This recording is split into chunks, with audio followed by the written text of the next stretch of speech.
just something that's gone over from. You know what?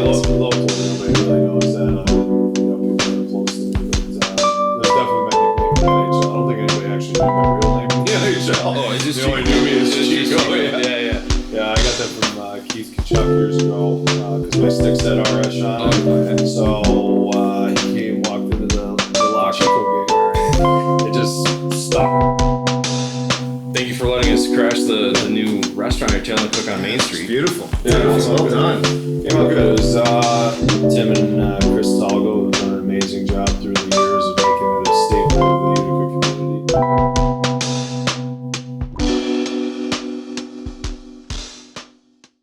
Are you doing any intro, Bradley? I don't know. Do we need an intro? It's fucking Rob Esche. Yeah, we got Rob.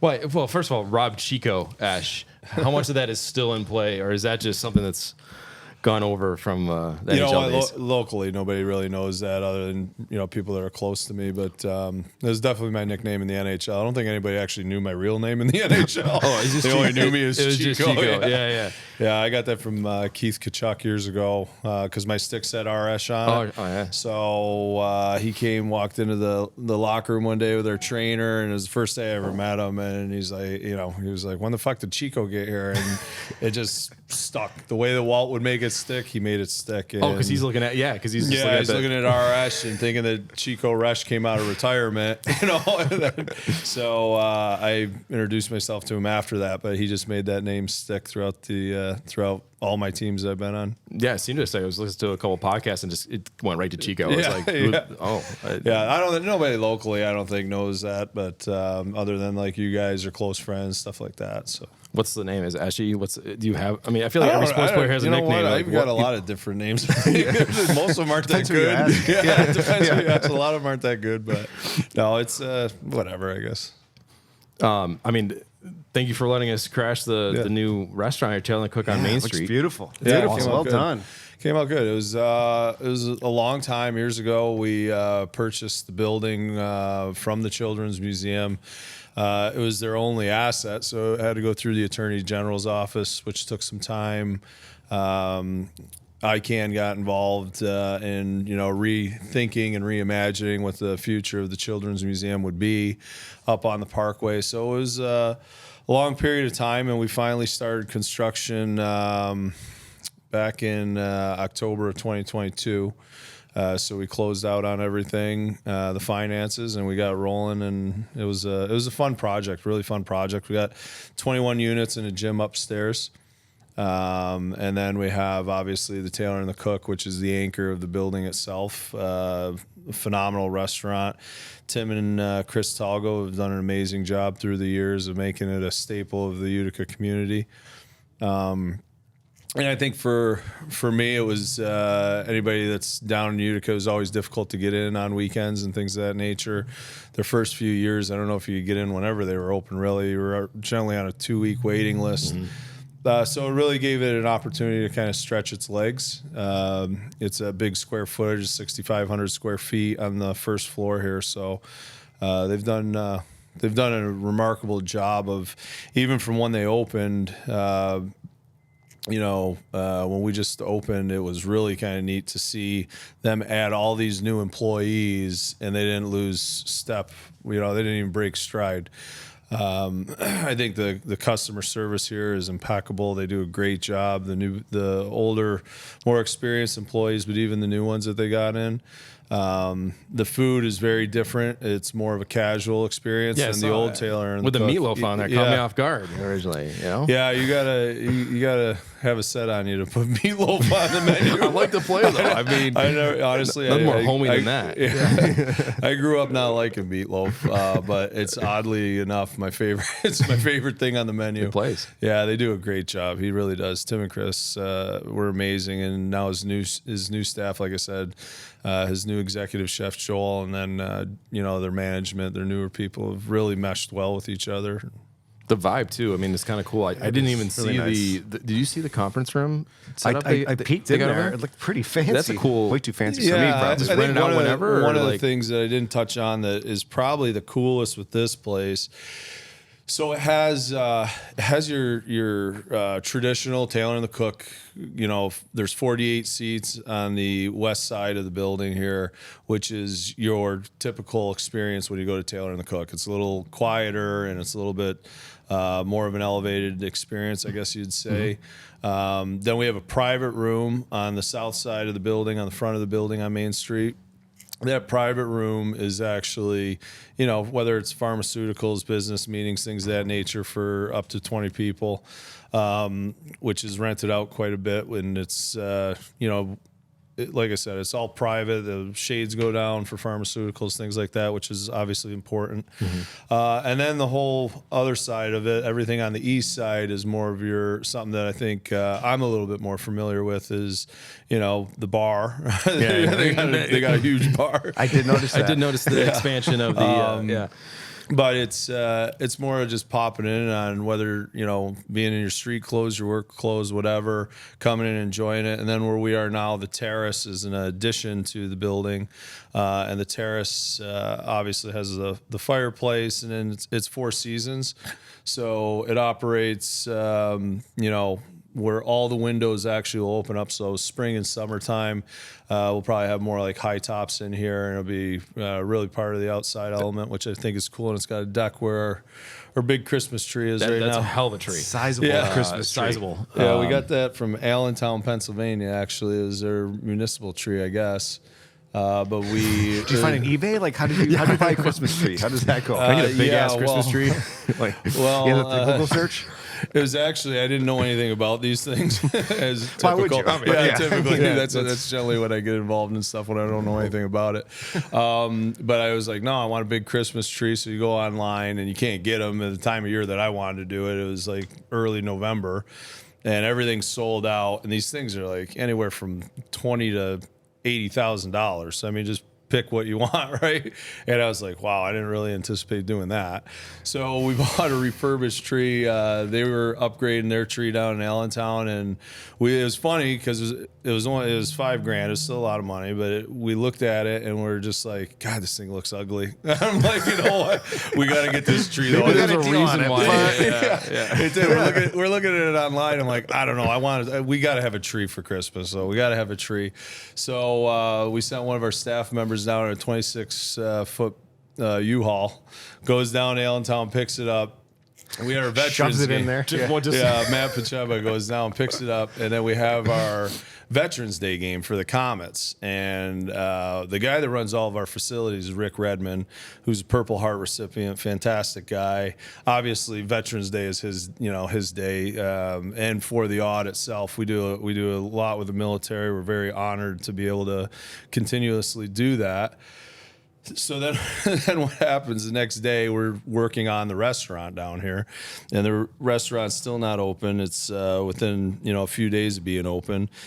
And I said, well, let's just bring it over. And obviously him and I are hungover from the night before. We're making our way through the day. He goes, well, I got the keys. And he's like, there's no way I'm bringing this thing over because I'm not doing this on Sunday afternoon. And it was nice outside. I was like, well, we're not going to do it. Let's just see what we got to deal with for the week. That thing got here, but him and I were swinging on. It was like a big jungle gym that you create. And then you put the panels, the tree panels around it. But we got it up that day, and it was a long day. I still don't think he's forgiven me for that. But I gotta say, I never would have known that it was a refurbished tree, though, Rob. It looks good. Totally got your money. Totally got your money's worth. Honestly, then when it went up, it actually fits the area perfectly. Yeah. It's like a throwback tree. It's very simple. It's not that a lot of flashiness. It's kind of like an to anchor too, to coming down the street to the square here. It actually did its job. It's perfect. It's 26 feet high, and it was great. It was actually very cool to do it. And we do love the tree. And now what we were going to do is sell the tree after the season and then get a new one. But then, everybody's liked it so much that I think we're just going to stay with it. I like it. Yeah, in my house, we go on the golf course and we cut down a tree. That's our thing. So you take the kids out. It's by the time we get out there, everyone's miserable and it stinks. And then you cut down the tree, you drag it back. There's about 4 pine needles left. By the time you get it up, it's the biggest piece of shit ever. So you did a great job, much better than we do. I don't know. Borderline Charlie Brown tree you got going on over there, but it They're plays laughably bad. You do the Clark Griswold thing. Yeah. You go out there with the family, cut it down, root There's a and big all. difference between natural trees and those that are grown for it. Yeah. Don't try that at home. It's funny. Years ago, actually, when I was with my wife, my first wife, divorced now, but we ended up having a farm out in Westmoreland, and I did a lot of everything. We had grass-fed beef, we had chicken layers, we had the broilers, we had the produce, and we'd supplement Aquavino years ago. But one of my big things was Christmas trees. So one year I had in my head that, you know what, I'm going to plant Christmas trees. We planted like 3,000 or 4,000 Christmas trees. This sounds like something you would do. Yeah. And as Kelly would tell you, then we got divorced, and obviously it didn't come to fruition. But it takes a little time to, but either way, we did take a stab at it. I love the Christmas season. Yeah, that's great. Go ahead. I was gonna say, so you've got Tailor, quite the portfolio of businesses and restaurants now. Very impressive. Yeah, I think you know what, I definitely didn't see myself doing this. That's for certain. I think what happened was we had Aquavino. I did that in 2007 when I was still playing. It was more of a vanity project, I would say. I guess I'd call it that. Where I didn't go to college, so I wanted to learn about business. And at the time, the mayor was Tim Julian. They were having some issues down there with the previous owner. So he talked me into a lease, and that summer I spent rehabbing it with my brother-in-law and some others. Long story short, we opened up Aquavino. Then I continued on playing, got back, farming, all that stuff. And then I wanted to go into bringing the Comets here when I retired, and that was my main focal point. Rehabbing the Odd, getting the Comets established. And our mission statement of our company has always been changing the community through the sport I love, or that we love, I guess. Which that being hockey. And we always knew that MVG, Mohawk Valley Garden, was not going to just be the Comets. It was always going to be something more. And as we took over operations of, Adirondack Bank Center, what happened was we obviously took over concessions. A big staple of, how you're able to sustain an AHL team here is on the food and beverage side. Because we do have the AHL being in a market this small is always challenging, but we've been very, very fortunate through the 11 years. And then what happened is we do the West End expansion project, which is all the suites. We added 72 Tavern and Grill. And during that time, we had somebody that reached out that wanted to sell Babes. And I had no interest in Babes whatsoever. I was like, I don't want another restaurant. I don't even know if I'm particularly good at what I'm doing now. I don't think I want another restaurant. So we went through the process. We looked at the finances, and it had a lot of deferred maintenance to it. Babes did back in 2018. But we did make the decision to purchase it and really kind of focus on the corridor from the Odd to the Thruway Exchange. And that's really where it all kind of started to happen. So I ended up with 3 restaurants. We opened up, I think it was June 1st maybe, or somewhere around there. We opened up 72 Tavern and Grill. Within 6 months, we were operating Babes, 2 large restaurants. Those aren't little. No, they weren't. It was dives. It was a lot of work. Yeah. We did a lot of rehab in Babes. We had our hands on everything in there, from the floor, walls, ceiling, everything, to kind of rehab it and get it up to par, I'd say. And in Babes, to be quite honest, it really reminds me of the sitcom that we used to watch when we were kids, Cheers. I mean, it is your authentic neighborhood, establishment. Mm-hmm. Everybody knows everybody in there, from the staff to the people that frequent it. And then, the hotel industry being the way that it is in downtown Utica, gets a lot of transient people that frequent the place as well. So that thing has been a staple, I would say, of all the restaurants. Then a few years later, Tim and Chris came to us and wanted to talk about, potentially buying it outright, Tailor the Cook, which I didn't have any interest in doing without those guys. So we partnered up instead. I just feel very strongly about, Tim and Chris. They have a very unique restaurant that I know that I couldn't do what they do. They just have a great way with customer service, of training their staff in a very much more elevated way that, I just wasn't accustomed to at that point yet. So we partnered up, and we had owned this building at the time, and the game plan was always to plug it in here. It just took a little longer, I think, than what we anticipated, but we finally got here. That's great. All right, so not to get heavy on you here, but when it's all said and done, are you going to be known more as a hockey guy, hockey player, or a businessman? Well, what do you think? I don't know. Different chapters of life, I guess. Right? Yeah, I think they're very different. Yeah. I'm very, very proud of what I was able to achieve in the NHL world, the international world, with Team USA. In saying that, I do think, you alluded to the right thing. I mean, it's, there are chapters in your life that you move on. And now since I've moved home, I've been so geared and focused towards taking all the things that I've seen travel and I'm trying to jam pack them into, the Utica area. Yeah.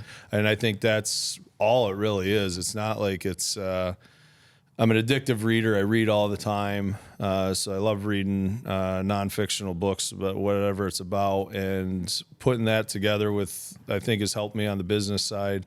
But then seeing all the stuff that I've been very fortunate and blessed to have seen through all my travels, whether it was living in Russia and Switzerland, living throughout the United States and Canada, and you go and see all these great places and you realize we're not that far off. We're just not doing it, and I think if we just, in my head, it's always been, if you just, kick yourself in gear, we'll get there eventually. And I think the change that's happened the last 10 years has been profound, I think, for the downtown area.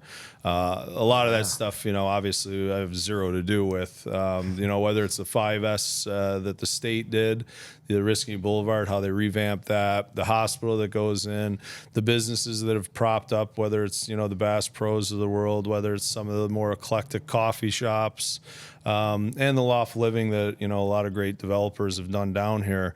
It's been the helping hands of a lot of people. And I love the fact that the primary focus is just, kind of in this corridor, let's fix this first and then move on, which I really think is a powerful statement for any great community. I travel a lot. I go to Nashville a lot. I love it. It's one of my favorite cities.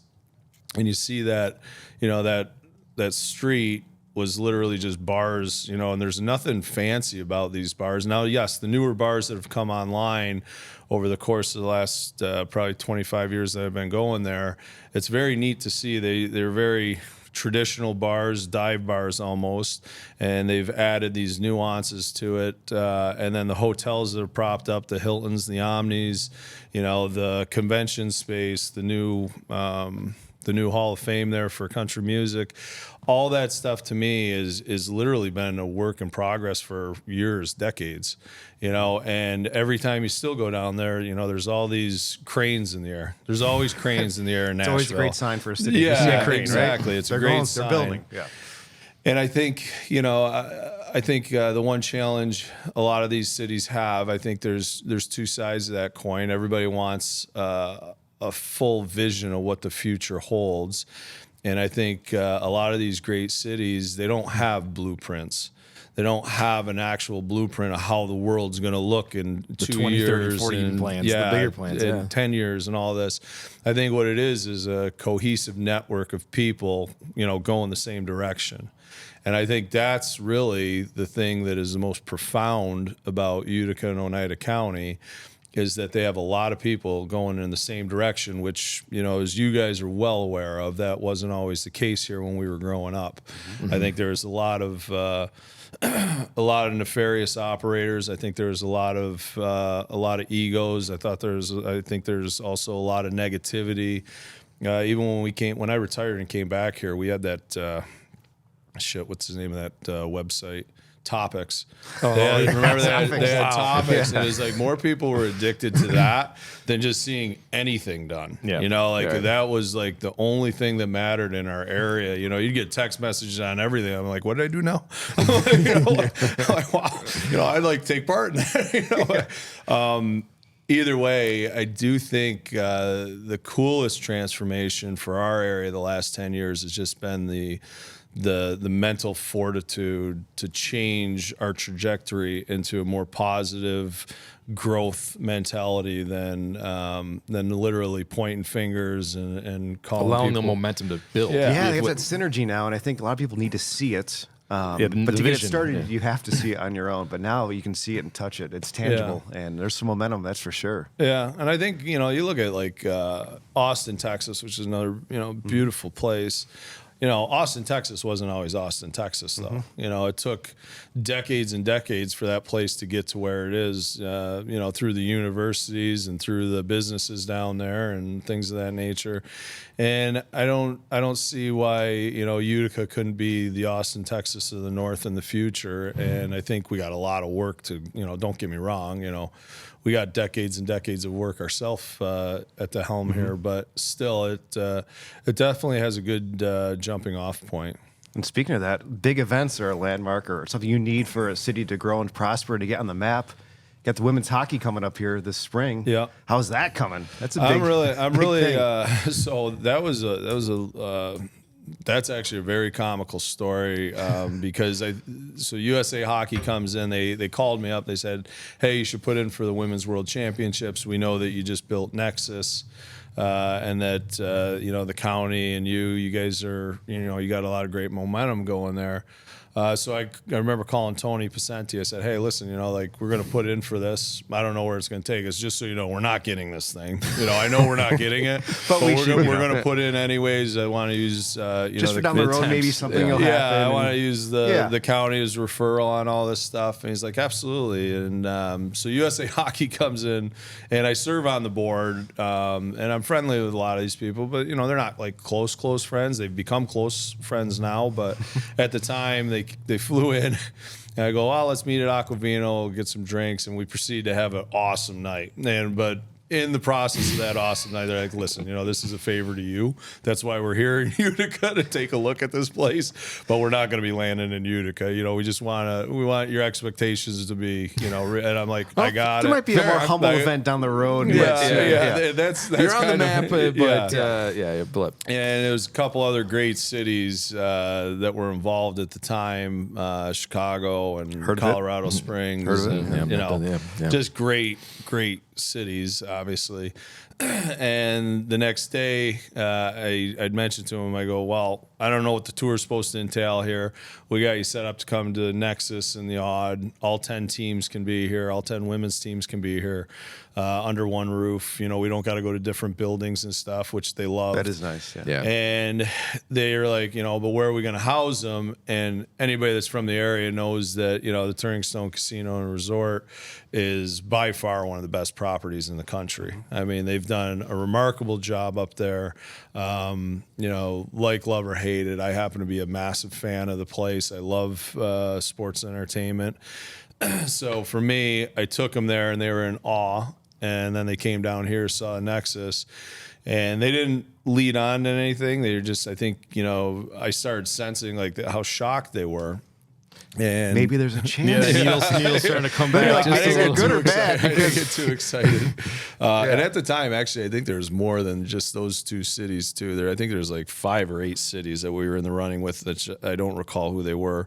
But then a few days after they got home back to Colorado, where USA Hockey's headquarters are, they got back. They called me. They're like, to be honest, we have you on a short list of potentially coming here for the Women's World Championships. So then it was in Toronto last year. The Women's World Championships were in Brampton. So I went up there, met with them for the 2 weeks, met with the IIHF, and they're like, "No, we're going to come down during the tournament." So while they were in Toronto, they drove back down with the IIHF. And I think 2 interesting things happened. Not only did we have the proper properties here to house 10 teams, but the fact that they were in Toronto and they could literally jump in a car, drive down here with the IHF made a huge difference, I find, because they were they were able to see it firsthand too, because USA Hockey actually hosts the event for the IIHF, which is the International Ice Hockey Federation, which all federations, whether it's Germany, Sweden, Switzerland, Finland, whatever, they're all Hockey Canada, they're all underneath the IIHF, men's and women's. So I do think the proximity to the Toronto event actually helped us monumentally quite seeing truthfully. it on paper is one thing and some pictures, but to feel it and out. The event's to do only it, a 2-week-long tournament. Yeah. So then a week in, they're like, hey, can you be up here, at the end of the tournament, we're going to announce that, Utica won the bid. And I remember calling Tony, I go, you're not going to believe this. You're going to kill me, Tony. Yeah, you're not going to believe. So then what happened is once they announced the bid, then it was the, oh shit. What do we do? Uh-oh. Yeah, now what do we do? And Things just got real. yeah, and I think, and Tony has been terrific. The state has been terrific. There's just a lot of things that, we need a lot of significant help with that the state was able to come in and help with. And Tony and the county and the legislators really came in and helped with. And they hired a company out of Adirondack up in Lake Placid, Adirondack Sports Council. They're very accustomed to running these large events.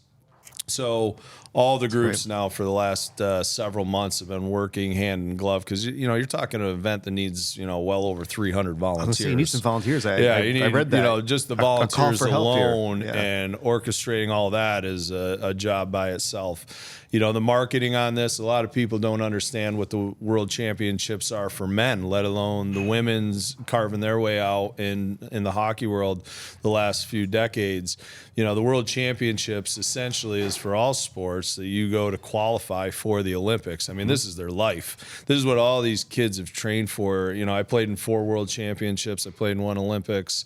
Played in the World Juniors and things of that nature. So it was very natural for me to understand it. I've been learning it since I was 18 years old, and grasping it. But to try and explain that, but this is, all these kids' dreams. They're playing for a gold medal. Over in Europe, the World Championships are much bigger than they are in North America. And the reason for that is in the hockey world, USA and Canada basically always qualify because we're that much stronger than a lot of the other countries.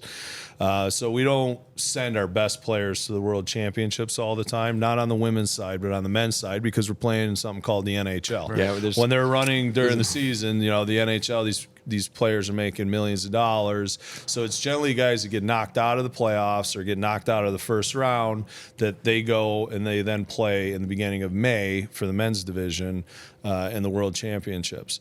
So I do think that what's coming to the area, to the county, and to the city is going to be so electric and so exciting because it's not a Comets brand, it's not a Utica City FC brand, it's not a Syracuse University brand, it's USA. You're literally cheering on USA, and I think that that type of civic pride or national pride, I guess you would say, is so much more immense. And I'm really looking forward to that. I'm looking forward to it too. Yeah, that's and thanks for bringing him to Aquavino for cocktails. It's not like that really works. So I got to keep that in mind for my next adventure. Yeah, is that the close? That's the close. You can tell the ad reps that for the Sentinel. Yeah, I know.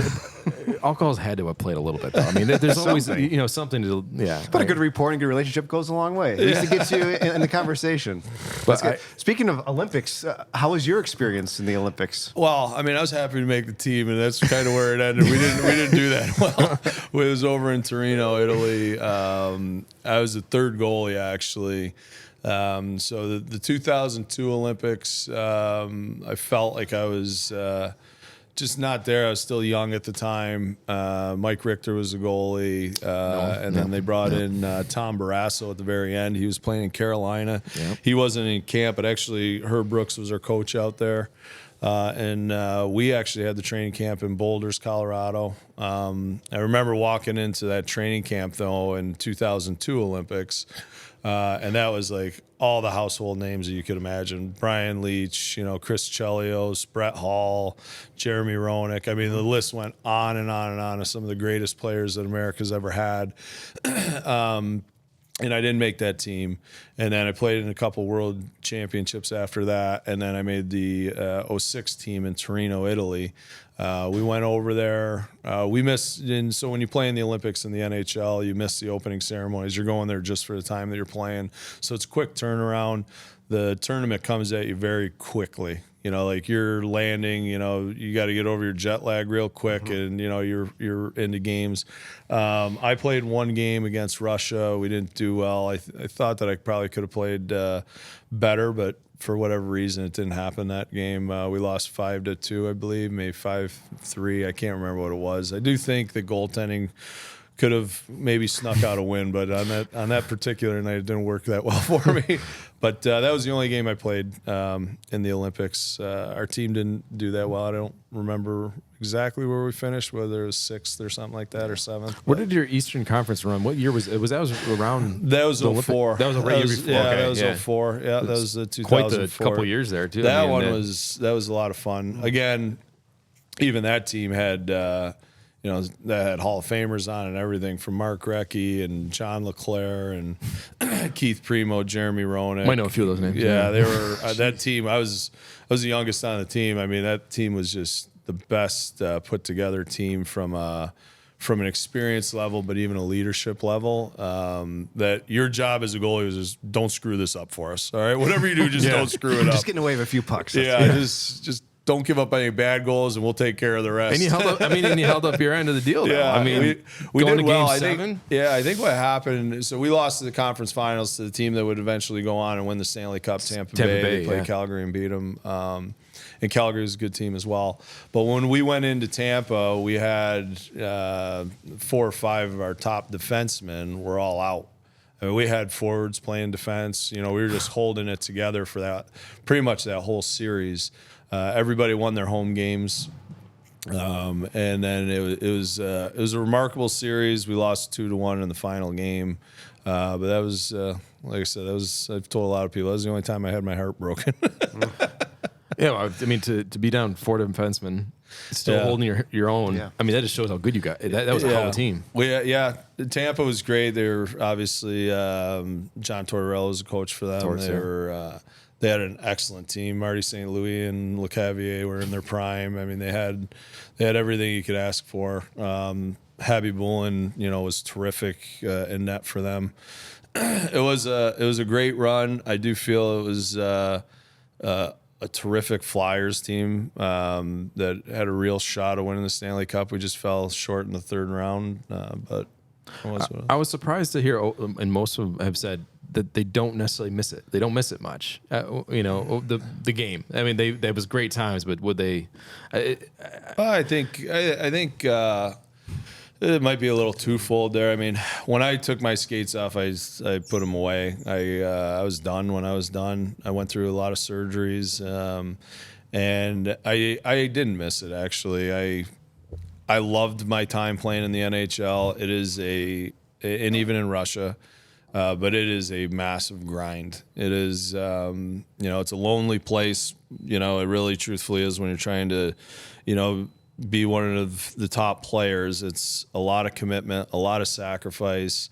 And as you get older, you know, 90% of the players, you know, they're married, they have kids, and you know, you don't see your kids at all for, you know, months on end. It's not just, you know, everybody thinks that there's, you know, roughly 40 games or so on the road. It's not. You're leaving, you know, the day before the game. You're on the road, you know, the training, all that stuff. It's a phenomenal life. I loved it. I loved every second of it. But I think for me, when I was done, I was done. But I mean, and the second tier, if to call it with a lack of a better name, has been amazing for the area. I was wondering how long it was going to take for Alicia's name to come up. But when we had her on, she is just in awe of the vision that you have. And she said her job was really just to help with build a team. But you just have all these. We got to do this. We want to, like, she was just like talking about left and right. I got to say. I mean, and that's been a fun relationship in a way, however that is. But just your vision and to commit to it. One thing is to have the idea, but to actually see the things come to fruition has been On the business side, you're talking? Yeah. So Yeah. Alicia and I, we were one of my best friends in the world, but Alicia started off on my Save the Day Foundation board. A good close friend of mine. He used to be the GM for the National Grid arm here locally, Dennis Elsenbeck. He was on the board. He was the chairman of the Save the Day Foundation. Awesome human being. He ends up introducing me because he's telling me he's moving out to Buffalo, so I'm kind of a little pissed off, because I love the guy. The guy's great. But he moves away. He goes, I got somebody who's perfect. She's going to be the next, regional general manager. And her name's Alicia Dicks. And I was just like, nobody's going to be like you. And long story short, we ended up meeting for breakfast. She comes on Save the Day board because she loved what the Save the Day Foundation did. And then her and I just hit it off. We started because her background is in urban planning, actually, even though she's the CEO of the Community Foundation. That was her background, which she really enjoyed. And it was something that I really loved. And then little by little, she was my partner at Aquavino. So I was like, listen, I don't know what I'm doing. I don't know how to fill out liquor licenses. I don't know how to do any of this stuff.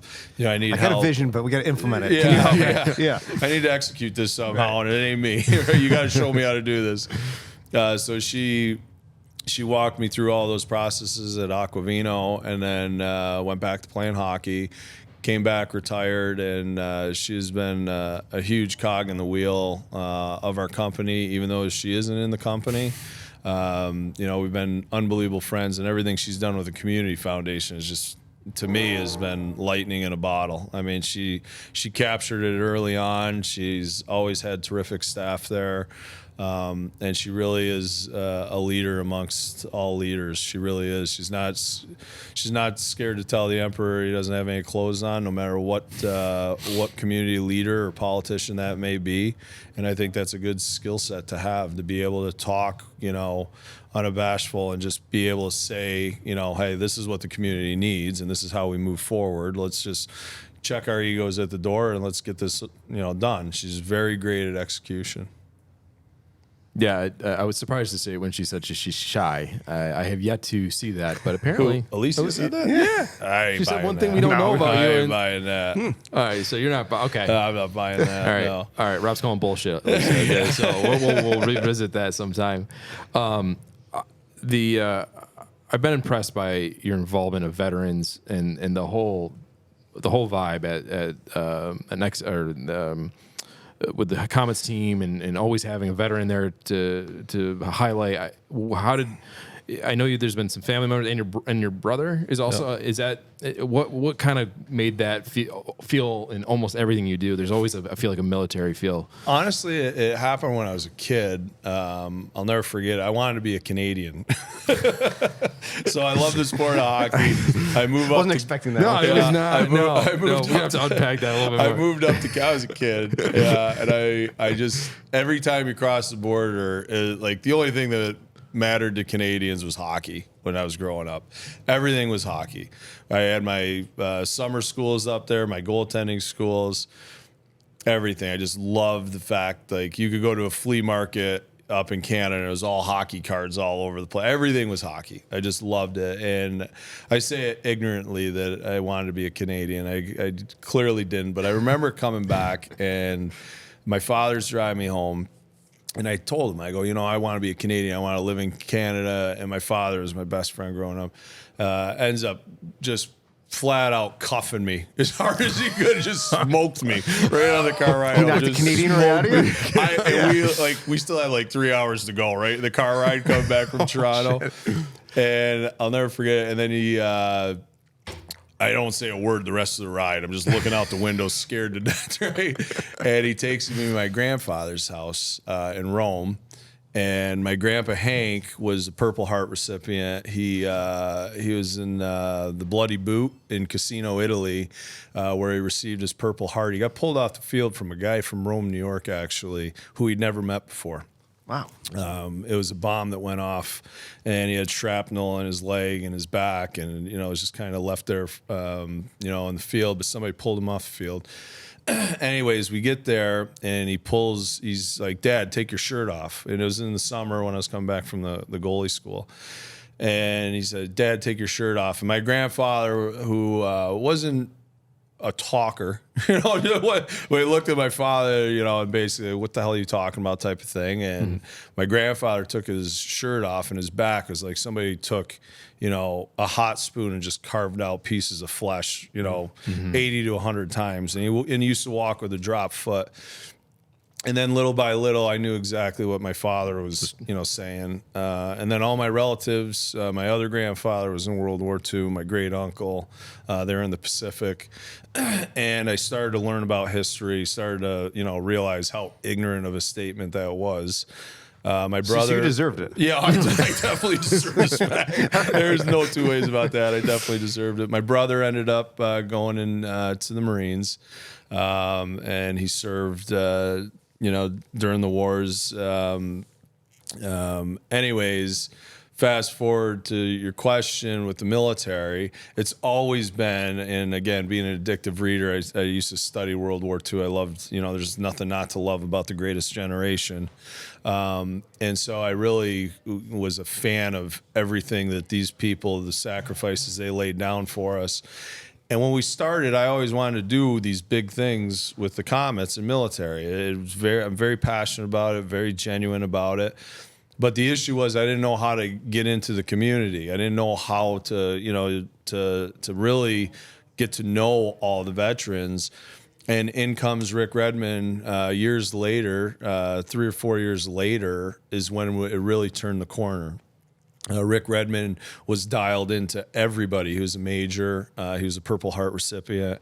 And he had the ability to literally plug us into all the right people where we could not just say that we're doing something good, but actually have the people there with us, and we could, honor them the way that we wanted to. And we came up with Hometown Hero, which we still do to this day. Every game, it's by far the best thing that the Comets have ever done, where we honor a veteran, past or present. And, we have their family there. We give them a jersey.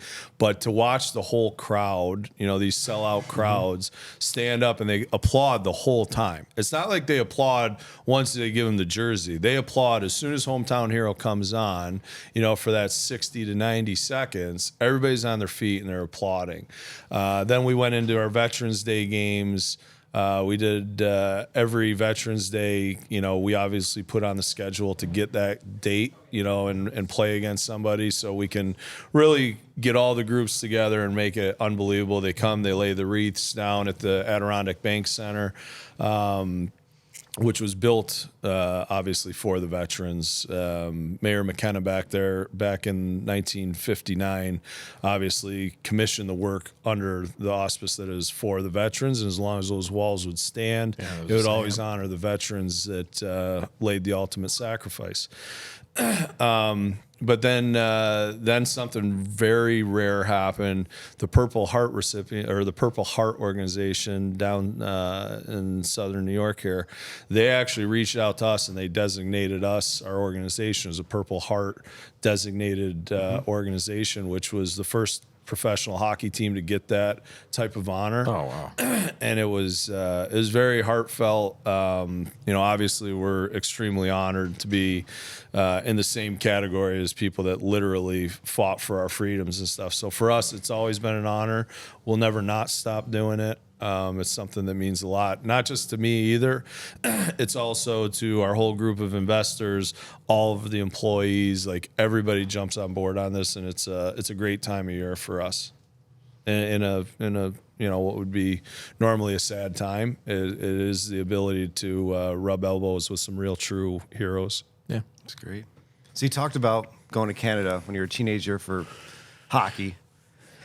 Did I hear this right? Did you start playing when you were 12? I did. We talk a lot about youth sports now, and it's like if your kid's not on the travel team when he's 6, you're behind. Yeah. You start when you're 12. Yeah. I mean, that was a pretty quick whirlwind experience to get where you were. How the heck did that happen? Well, I played baseball and football. I loved football. Loved football. You look like a football player. What's that, Whitesboro? Yeah. You look like one. Yeah. You can pull that off. So I didn't play high school football there, but I made the decision to stick with hockey a little bit earlier than varsity.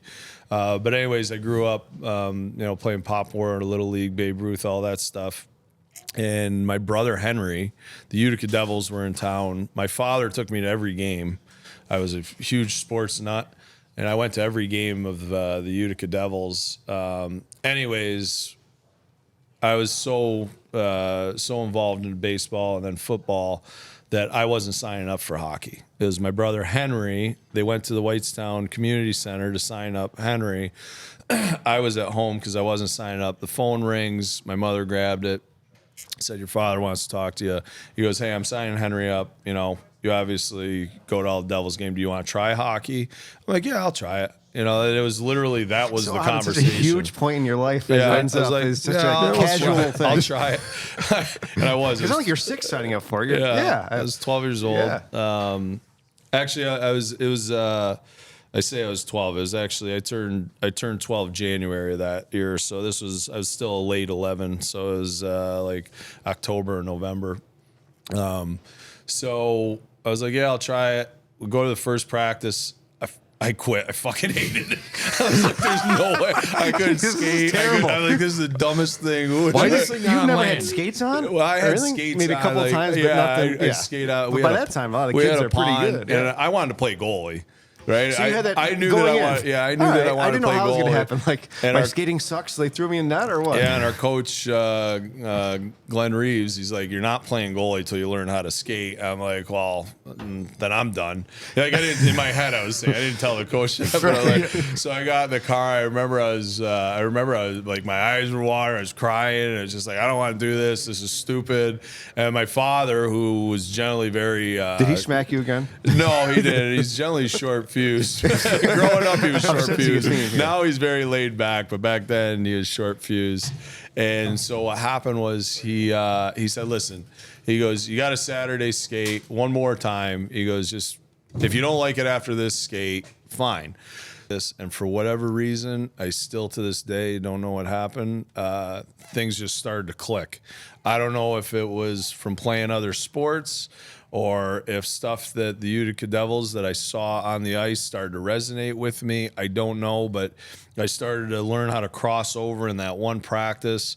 I was able to skate backwards in the one practice. Not good. I mean, obviously, I wasn't doing any of this shit good. But confidence was starting to go, my confidence started going from, oh my God, I'm such a horrible player to, oh, okay, I can work at this and I can figure out a way to keep up with these other kids. And then I was like, no, I loved it. It was like a bipolar moment or something. Like one day I'm quitting, the next like 3 times of quitting within the first week, and then it hit you. Yeah, and then I'm like, no, I want to keep going. And my father was as shocked as I think anybody was. And then he just wanted to get you out of the house. Probably. It probably was. Try once more. And then, I guess I tried that trick. I don't know. And that's literally what happened. And I just kept skating, and I still didn't go in goal.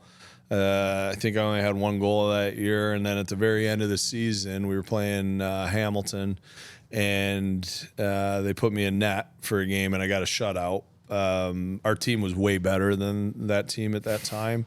But I should take it nonetheless. But I think they only had 7 shots on that. They might have been dumpings.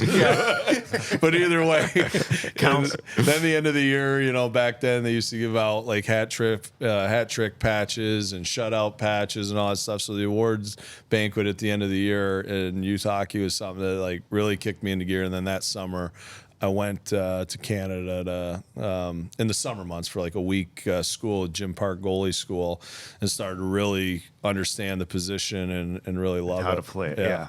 That's great. Then another freaky thing happened. So I went to St. Paul's, and then I went on to Notre Dame in 7th grade. And they kept me on the varsity team in 7th grade. So they kept all 4 goalies. There's no cuts. And then so I was playing varsity hockey in 7th grade the very next year. A year after learning how to skate. That makes sense. Yeah. And then so what happened was you had to pass physical fitness tests, agility training, all that stuff, and puberty tests and all that. If you play varsity sports, yeah. So I was able to pass all that. And it was actually a pretty hard test back then. I don't know if they still do that stuff anymore, but it was legit, and I trained for it, but I was already playing football, and I didn't think a lot of this stuff was too awful hard. You do like a standing long jump and run a mile a lot of this something, stuff where they used to call them squat thrusts back then. So you had to do a bunch of these squat thrust things. Yeah. That was always the one that I sucked at. That was the one. Yeah, That's the one that the push-ups didn't bother me, the sit-ups, but those squat thrust things were terrible. Is the sit and reach still around? I mean, Sit and reach, that was a great one. The flexibility was not there. I could barely reach the ruler on that thing. This is my jam. And then that year, they dumped the program. That was the last year that Notre Dame had varsity hockey. So my father's like, You ruined their varsity program? Nice job. We got to take this Gets a Rob smack kid from on that the head team. coach. Yeah. Put that on the resume. Yeah. You completely dismantled the whole organization of how bad you are. But the next year, so my father's like, and now I'm like engulfed into hockey. I'm quitting football. I love hockey. You get a taste playing varsity hockey in 7th grade. Yeah. And my father was badass. My Yeah. father was always one of those, great guys that would have the ability to never let you feel too high. He was definitely one of those. A lot of fathers kind of have that, I those, feel those like. fathers Yeah. in the 80s always had the gift of not making you get too You high. may be good here, but you suck Yeah, everywhere I was else. like, listen, this is just a stepping stone. Varsity hockey is clearly just a stepping stone. If they took you on the team, like if you really want to go somewhere. And he was always like pushing me to see bigger and better things. So he goes, well, what do you want to do? I go, well, I guess transfer to Whitesboro. And I probably didn't say transfer. I said switch schools. I didn't know what transfer probably even meant, but I was like, I don't know, switch schools to Whitesboro. My other brother was going to Whitesboro. And so we switched schools. And then that year, Whitesboro actually had good teams. They had great teams. I don't think in Notre Dame, we didn't win one game all year long, I don't think. Another reason why they got rid of that program. Yeah, but I mean, they were more, the classes of RFA, Whitesboro, New Hartford. I mean, back then they had great hockey teams. You didn't have junior hockey, so it was all high school hockey back then. And then I went to tryouts, and the coach was Bordy Smith with the Clinton Comets, the famed Clinton Comets. He was a tough coach. I mean, he was like our training camp. He skated the shit out of us, and I was like, I don't know what this has to do with stopping a puck. I'm between the pipes for a reason. Yeah, I don't want to. I just want to kind of stand here and make some saves. But anyways, for whatever reason, he took a liking to me because I've always been like an extremely, extremely hard worker. I've never had to go reach and search for that in my life. I've always had that inside me, and as I've gotten older, I've learned how to work harder since then. But at the time, there's something that he really liked about me, and he had to cut like a junior goalie, a kid that was a junior on the team, and I was in 8th grade. So I found out years later. So Bordy gets called in front of the school board and says, "No, you're going to take the junior goalie." He's like, "The fuck I am." He goes, "You go find another." He goes, "Go find another coach." Then I'm done. Wow. He had that much passion about me, and I didn't know it when I played for him. I never knew that he liked me. You couldn't have taken him to Aquavino at that time. So he couldn't have pulled that trick. How'd you pull that one off? Yeah, I never even knew saw he something liked in me you. because he wouldn't go talk to the players all the time. He was very stern, very much a disciplinarian, hard-nosed guy. So, I mean, I never knew these things about Bordy. I was shocked that I made the team. And then, obviously, making the team, then we had some older players that obviously weren't too thrilled that their buddy got cut from the team. So then they didn't like me. So then I had to Locker room was a little tough. Yeah, a little tough there. So in 8th grade, grew up quickly? I grew up very quick, trying to wrestle through that season. But yeah, Bordy ended up telling me this story years later, and he's just, I give him all the credit in the world because without him, I would have just been playing youth hockey, and taken, that advanced level off for another year and hoped to have made it in 9th grade. But God, the guy was, he's been terrific, and he's a close friend of mine today, along with, the other Clinton Comets, Dave, and Pierre Prevost. But it was amazing. It really was. Wow. I mean, I was just thinking like All those twists and turns there when you early see all on. these highlight videos on ESPN from, they started off as a kid, sniping top right corner at the age of 2, and then there's many different ways. A lot of it being luck. I mean, some of these parents now that are just so over the top of. It's sad. It's actually sad. It's pretty sad. You can't be a kid anymore if you're. It's taken, and I guess money does that with anything, even if inadvertently. There's so many great coaches that are out there that just want to see the players develop and be successful based on what's inside of that kid. And I remember every Clinton Comet player had a significant role in my life, believe it or not. Whether it was Ian Anderson, whether it was Dave Armstrong. So when I was playing before long, I would go down. My parents got divorced, and I went to go live with my father in Whitesboro. And B&F Dairy used to be a place on the Risking Boulevard that Dave Armstrong owned and worked at. And he would do the milk at 5 a.m., and before school, I'd ride my bike down Westmoreland Road, and I'd go have him talk to me about hockey stories. I was so engulfed into hockey. Oh, wow, yeah. And he literally would tell me every story, and I just, I'd walk next to him as he was, cleaning up and everything at, 6 in the morning and stuff. And then I'd get home and go to school. But this guy always had sweetest, most classiest guy you'll ever meet. And he always had the time of day for me. He always had the ability to tell me, the hockey stories and what it was like playing for the Clinton Comets. And then one of my best friends was J.P. Prevost, who is the son of Pierre Prevost, who, again, was a terrific Clinton Comet. After I'd made it through Whitesboro hockey, I played junior hockey in 1 year in Syracuse. And then I decided I was going to move to Canada to go play junior hockey at a higher junior league. I ordered this junior book from the Hockey News of all the junior teams, all the contacts. I did all this stuff myself. It was just something internal that I did. I didn't have my father doing it. I didn't have my mother doing it. I did the work on that stuff. And I get to these two places, Kingston and Gloucester, Ontario, which is outside of Ottawa. And Pierre Prevost happened to know the coach there and called the coach and got me a walk-on tryout up there. And I made the team. And I do think they had two great goalies, and they actually traded one of them in training camp so I could be on the team. And I know it came from Pierre, because there's no way that these coaches knew me well enough, but they took Pierre's word on it, and they kept me on the team there. And then I got drafted in the OHL. I was only a backup. I didn't start many games that year. I got drafted in the OHL, and then I went to the OHL after that. But each one of these people, the Clinton Comets, I say it forever and always. When we started up the Comets, the only name it was going to be called was the Comets. Otherwise, I wasn't doing it. I mean, these people were such larger-than-life individuals. There wasn't a community contest to name the team.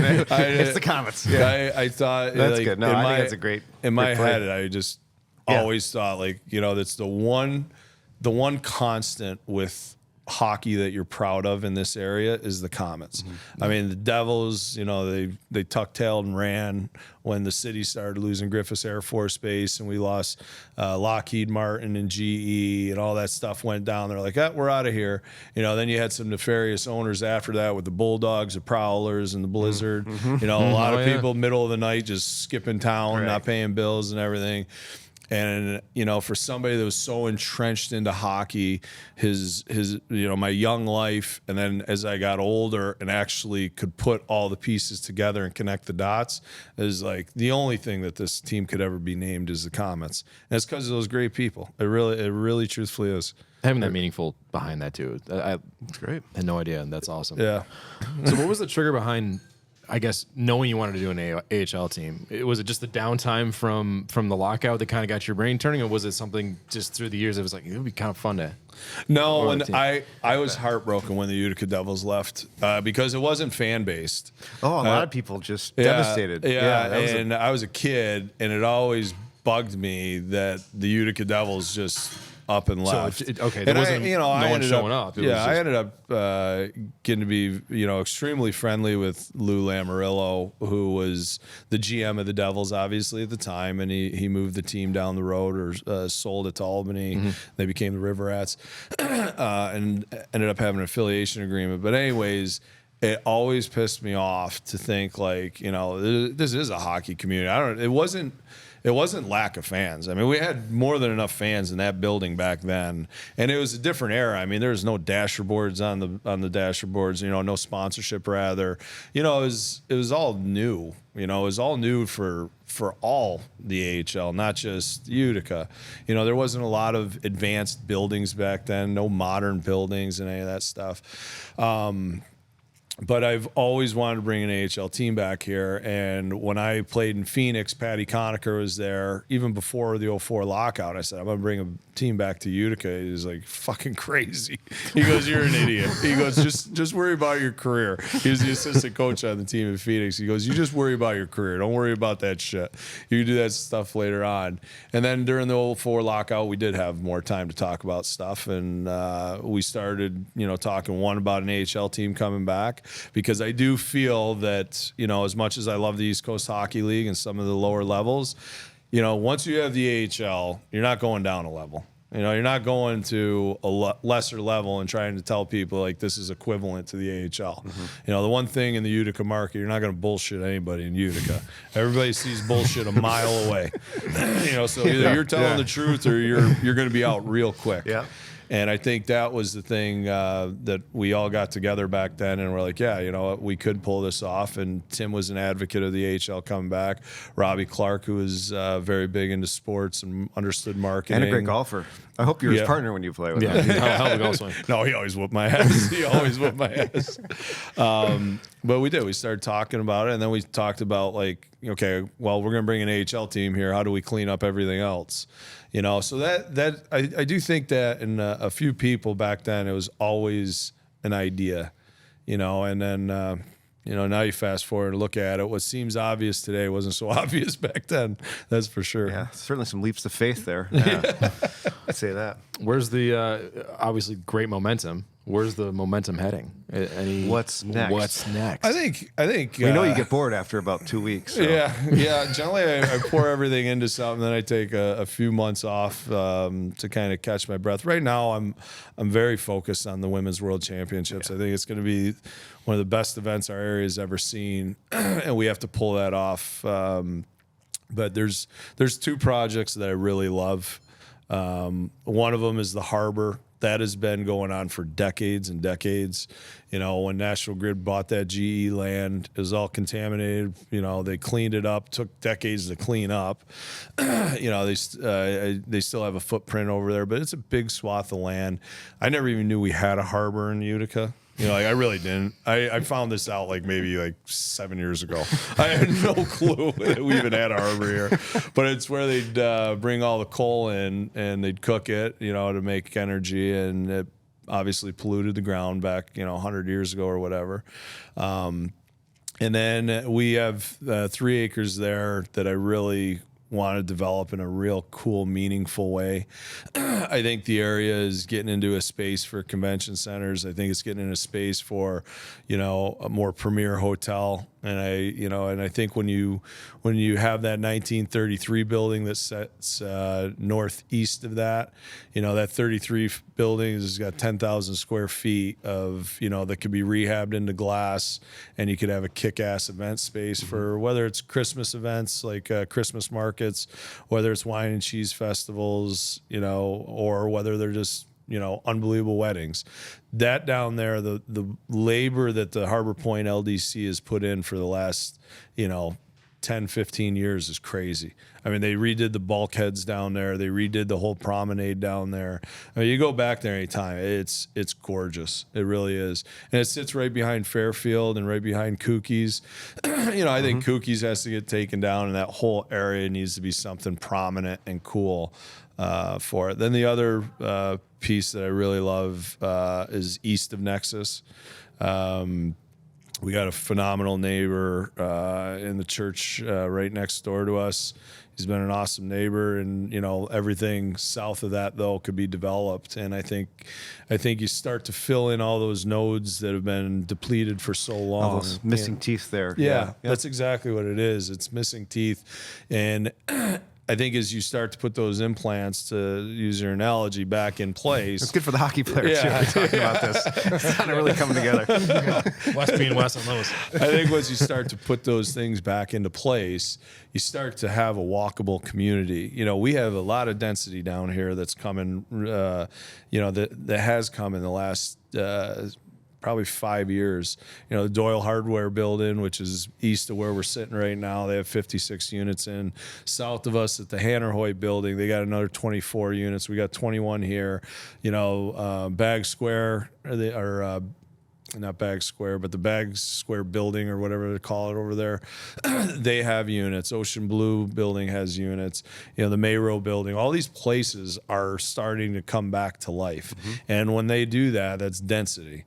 And then other business opportunities open up for other people, and you really start to define yourself as that one point of light that is a cool area to go and visit. I think the one challenge that Utica's always had, just like any of us, I mean, if somebody comes down to our area from out of town, where do we tell them to go?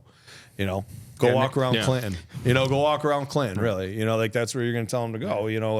They got the green there, the Village Green. You walk around, they got some cool merchant shops. And believe me, I love Clinton. I love it.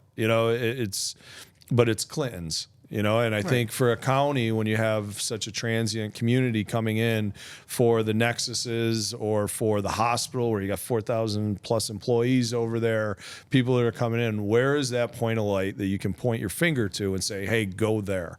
And I just don't, I'm not convinced that we have that. And there's nothing wrong about that.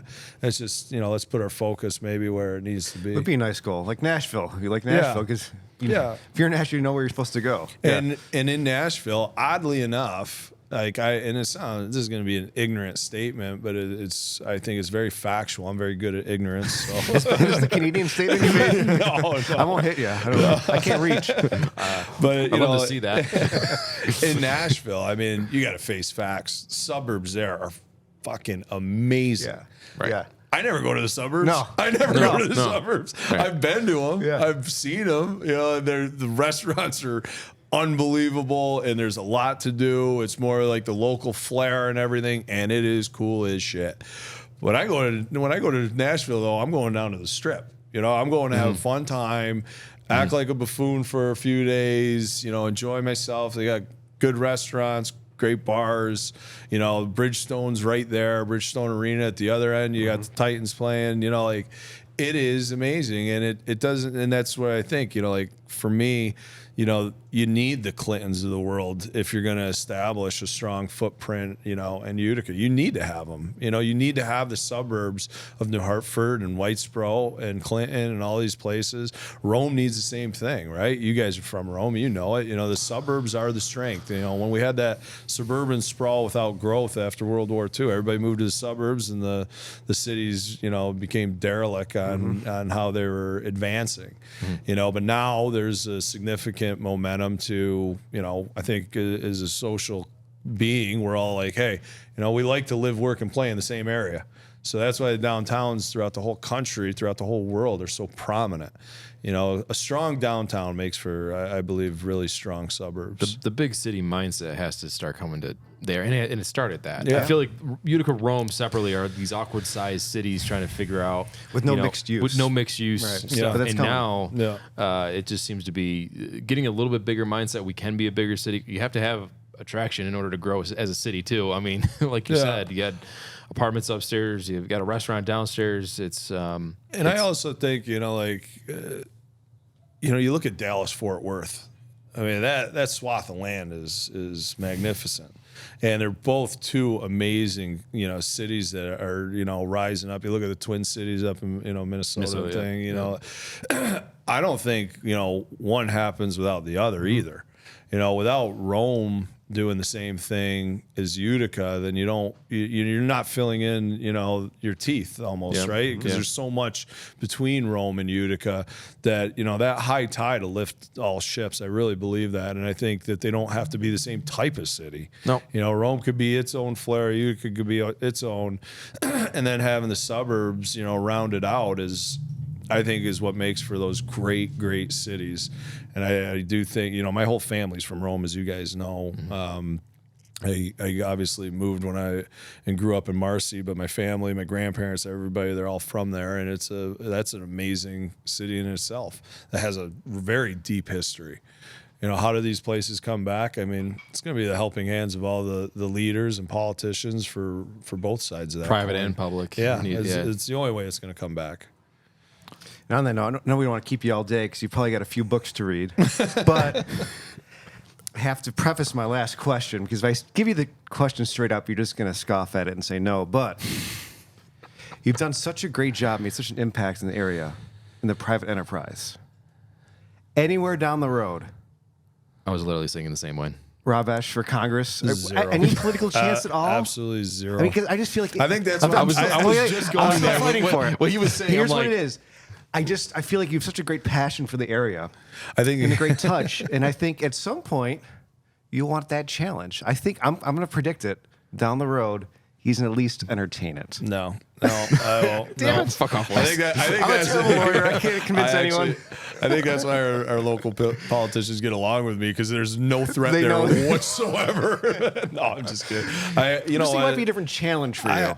You like anybody challenges, that I knows see. me, like I'm not one of those warm and fuzzy guys. Like I can't sit in meetings and get, like I give a lot of credit to politicians that have to, the stuff that they have to do over and over Smile and and wave. over and over and over and over and over. It's just crazy, and, being a public servant is a very, very tall order, and it's a special person that can do that.